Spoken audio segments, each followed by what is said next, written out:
And so there you go. Arne Slot is announced as the brand new manager of Liverpool unofficially, because Liverpool, of course, haven't actually announced him yet. We've all seen the stats. We've heard every innuendo and piece of wordplay and double entendre and everything that goes along with the word slot. And we've had lots of amazing stats and ways that people who don't watch Liverpool think Liverpool might line up next year, and how the double pivot will be incredible for Trent in this way, and how that... Let's just be honest, right? The things that we do know, and the things that we can actually hypothesize about, are that Liverpool have Michael Edwards, they have Richard Hughes, and of course now they have Slot. And he will bring coaching staff in with him. He'll bring his assistant manager, who apparently a lot of players really love the coaching sessions of. He'll bring some of that culture that comes over from Holland, by the way, for the first time that Liverpool have here. And frankly, I think he'll bring a bit of a reset with him, not purely because of him, but because the end of the Klopp era, well, we're a Liverpool channel, right? Or this is a Liverpool channel. I do lots of content on other clubs. And of course, it's so easy to be harsh on other clubs, other managers' legacies. And I've tried to do that a little bit less more recently, because I just found that some of the hot takes and some of the harsh criticism didn't feel like me. I think it felt, it is very fun. It doesn't feel like what I want to do. And it now comes to a time in my life where I have to evaluate the legacy of what Klopp leaves behind, while there are a lot of people very willing to give their ideas on Klopp's legacy, when frankly I don't know how much they've witnessed of it. And I have to give you this prediction as to where Liverpool will go with a manager who broadly does fit a lot of what we want to see at Liverpool: the intensity, the attacking football, the approach, the charisma.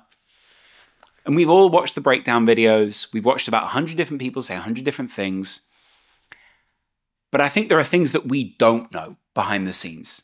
For instance, we didn't know until in recent days Arne Slot was even announced as a candidate to be the Liverpool manager, that he was one of the prominent picks. Of course, we knew Michael Edwards might go a little rogue or might go a little different to where we maybe thought he would. The sexy names in there, such as Xabi Alonso, such as Ruben Amorim, two young, attractive, kind of, hey, I'm your older brother, cool cousin sort of vibe, and we're going to train in this way. And obviously I know there's more to them, but you get my point. Like, that's the media idea of them, is these guys are like sexy managers.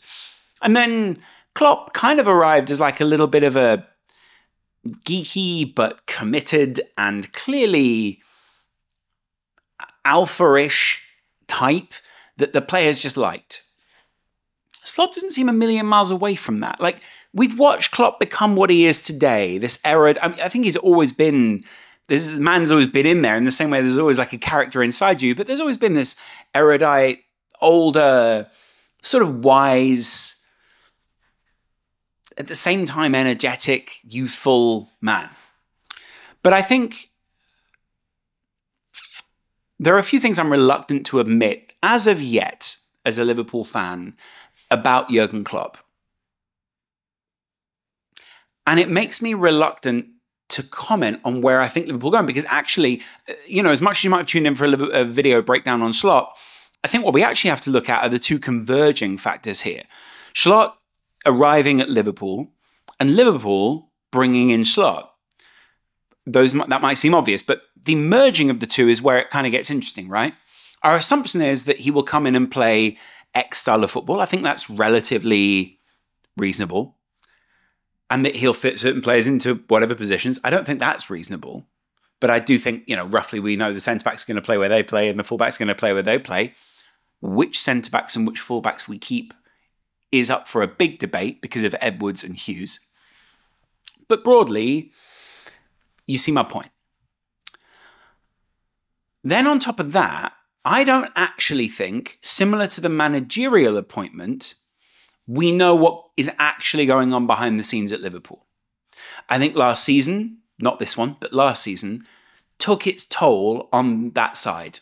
Partially because it was clearly the end of an era for this Liverpool team, either aging out of being able to play the style of football that Klopp wants, or maybe being slightly too young to actually execute some of the football that Klopp wants. And at the same time, trying to change some of the football. All three of those factors converge to make a bad season, in inverted commas, for Liverpool. I know within context, like, they didn't get relegated that season, but you get what I'm saying. And so what it led to was this bounce back kind of rubber band effect that when Liverpool then had the convergence of really good new midfielders, a change in our approach, Jurgen Klopp announcing his end of a tenure, all of that converged to now what has transpired as a big disappointment for some people. Actually, I think is relatively good. We go back into the Champions League. We put our name amongst those names again of the Cities, the Arsenals, all those kind of things. We are so many points ahead of other competitors, how they make up that points difference, whether we can continue along that trajectory is there's like a couple of questions there. But I don't think we actually know all that much about where this team stands. I don't think we know all that much about a team dynamic, and I mean a squad dynamic here, without Klopp from this set of players. Because all of them now are 100% used to the way that Klopp has the climate in that room. The way that he's balanced this club and the way that he's kept things together, we don't know how harmonious it is. Now, I'm not saying, therefore, that I know of some sort of break in the dressing room. I don't think there is something like that. But I know that when a new manager comes in and an old manager leaves, that ecosystem that's been created completely changes. And I think Michael Edwards will, of course, be very aware of that. I think Richard Hughes will, of course, be very aware of that. These are two guys who have operated at an extremely high level in the industry. Edwards at the very highest level, I think, at Liverpool, competing. And Hughes, I think, just below that level, but still at a very high level. And they're in the same stratosphere, put it that way. Which is, by the way, slightly below the very highest money stratosphere, but at the very top of the numbers stratosphere, right? As are FSG. And I think what I'm saying by this is the end of the Klopp experiment ended in such a way that Liverpool needed to change what was happening at the club because it went away from the models that were making it successful. And I think to an extent, Klopp had to do a similar job to what Wenger was doing, where it was like, let's just keep this show going and, finish strong, and then someone else can come in. I think broadly, we know Ed would like a certain style of football. He's thrilled to bring Klopp in. We know that he wants attacking, front foot, exciting football that will galvanise a team like Liverpool. He wasn't really guaranteed that elsewhere. FSG have sort of banked on that. But I think what we do know is there are a couple of people coming towards the end of their tenure, and there are a couple of people when Amorim was mentioned who spoke about AVB. And it kind of made me think how you successfully transition a team like this in a harmonious and not destructive way. Because you have to be destructive. In transfers, breakdown is breakthrough. Breakdown in the team becomes breakthrough in a new position for you. And Slot will have to manage a lot of that in the way that other managers haven't actually managed to do. AVB didn't manage to do that. David Moyes didn't manage to do that. To an extent, multiple Manchester United managers back-to-back didn't manage to do that. Chelsea managers struggled to do it without keeping the key figures in the dressing room on side. Arsenal struggled to do it for a very long time. Although, again, Mikel Arteta broke down a lot of that side. The same with Man City. It was very difficult to break down old structures until Pep came in. And what I'm saying is, through all of that, we often assume that because Liverpool played great football this season, that the side therefore has been harmonious and that everyone loves each other. Of course, I think there are a lot of great relationships in that team. But I also think there are a lot of players who are probably going to be looking at this and thinking, what is my position in this new side? I think under Klopp, a lot of them will have known. And I think to an extent, that plays into the burnout because there was maybe a few structures that were a little too set. And I think we're seeing now that Liverpool don't quite have the energy to get it over the line because I think they see it a hard stop at the end of this season, some of these players. And I think a few people are waiting to see whether they get off at that hard stop or a bit after that, they wait on the bus for a little while and then get off. And I'm not saying therefore players are disloyal. I'm not saying therefore players are, don't love Liverpool. I'm not saying they haven't enjoyed their experience at the club. What I'm saying is there'll be a lot of people assessing their immediate future at the club and thinking, I've had a lot of intense years. I'm about to get a completely new intense manager. Is my position safe? As charismatic as he is he going to manage me different to Jurgen Klopp? As similar as the football is the shape going to be the same? Am I going to be deployed in the same way? Am I going to have the same excitement, the same emphasis, the same role, the same match numbers per season? There are going to be young players, lots of people suddenly talking about Fabio Carvalho, lots of people talking about where Harvey Elliott will play, lots of people talking about, the possibility of someone like Somerville coming in because apparently Arne Slot is very excited by him. All of these different dynamics converging together. That's not to say don't be excited. Of course be excited by this. His style of football seems very exciting. His ability to up a side's output, incredible. His charisma apparently is very different to other Dutch managers that we've seen in recent years. But he still plays that kind of 4-3-3 come 4-2-3-1, especially with a double pivot deep in midfield. And, I'd be interested to see where he plays a couple of the attacking players. Where would a Szoboszlai go? Where would a McAllister go? Where would a Trent go? A couple of people have theories, but we don't fully know. What would the side do if they didn't have Salah in the team? What happens if another left winger comes in? Who are players who could potentially leave and who are players that we absolutely must keep? Are there questions around big figures in the side, like Alisson, Van Dijk, all these kinds of things? And does it feel more real now that we know where the future of the team goes to say, actually, yeah, there is a change needed in X position, Y position, all these kind of things? As weird as that might sound. And I'm not venturing that I want anyone out. I'm not saying that I think anyone's fallen out with anyone or that players don't like other players. I don't even think that's true. But what I do know is that there will be people within this Liverpool dressing room looking at where they stand,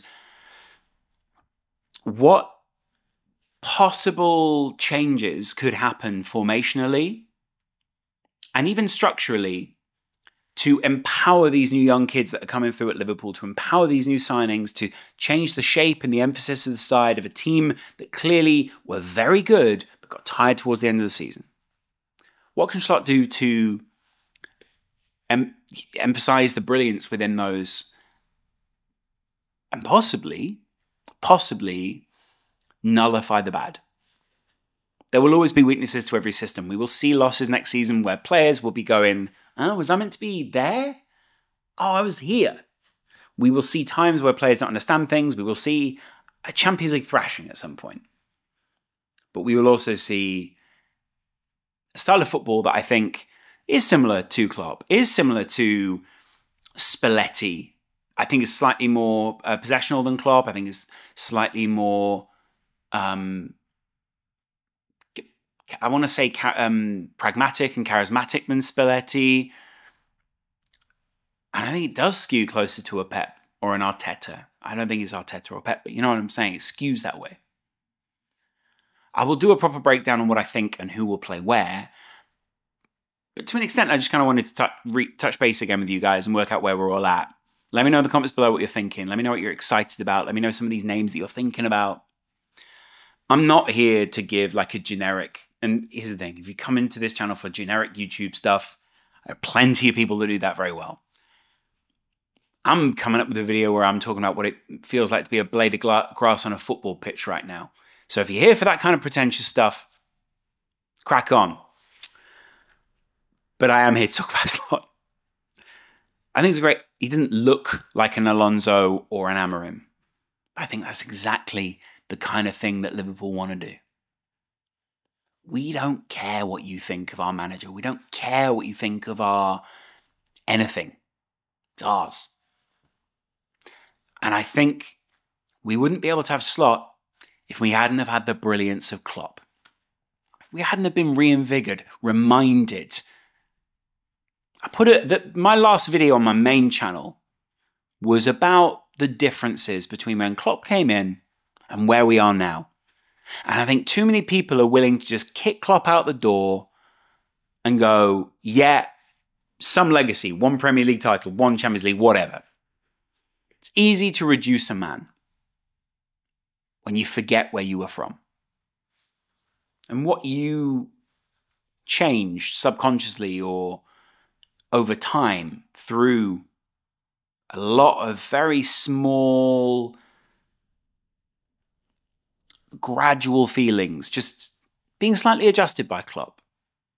It felt big, but that's over 8 years.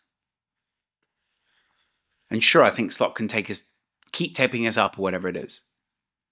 I'm kind of reluctant to be like, we're up from Klopp. This feels very high.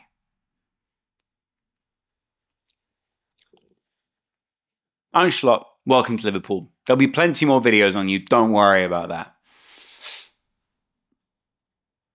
Yeah, it's just an interesting one. Loads of other people have done the boring news. Loads of other people have done the generic, hey, he came from here and he did this as a manager and then he did that and fullbacks might bomb on. Oh, yeah. Have you just named some generic tactics in modern football that you've seen every now and again? Yeah. Come on. Anyway, appreciate you guys. Thanks a lot. I'll chat to you later. Much love. Bye.